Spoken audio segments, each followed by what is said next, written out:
Good afternoon, everybody. Welcome to Strategy Now here at MarketStream.live. My name is Joseph Cusick from the Cusick Group, securities offered by MoneyBlock.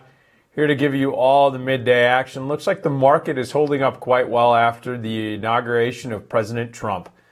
Mr. Trump's inaugural address basically had a very populist undertone, and as the president reiterated in he basically reiterated all his points about immigration, trade policies. He promised America first, and basically the American worker is at the heart of every decision that he's going to make. 7 out of the 11 sectors that I consider offensive remain positive, with industrials, except for industrials. We're starting to see industrials sliding a little bit. XLI down 0.5%. And we saw that pull back right going into the speech early in the session. Then we saw that healthcare started to pull back a little bit, and utilities both down 0.3%. The other offensive sectors have held up: finance, consumer discretionary staples, things of that nature are holding up. One notable sector that's been popping after being beat up for the last few sessions is the telecom sector, up about 1.2%. You can take a look at IYZ. Basically, a big gain in AT&T has been the catalyst in that sector. Telephone T is trading up about 64 cents, or about 1.5%. Watching energy very closely, added about 0.4% this morning.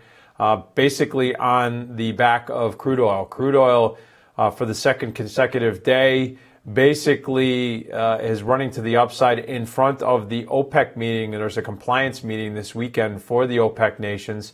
Looks like there's a lot of promise being held with the current trajectory of crude oil that they're going to make sure that everyone in OPEC and non-OPEC nations is complying with the production cuts. Currently, right now, the front month contract in crude is trading at 53.30, up about 2.3%.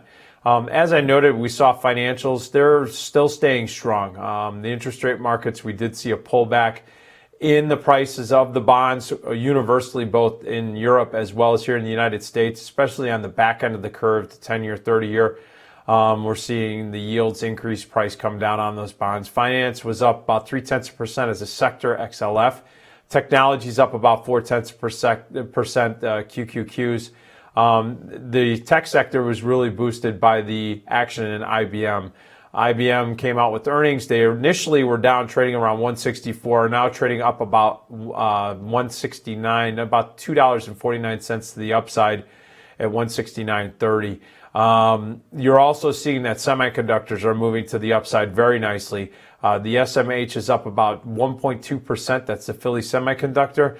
The biggest catalyst in that sector is Skyworks, SWKS, trading up $9.51, way outside of its estimated range. And we talked about that in Tech Talk yesterday. This is advance of roughly 12% is also been a catalyst for Apple. And some are asking, well, what was the catalyst, and why did Skyworks do so well?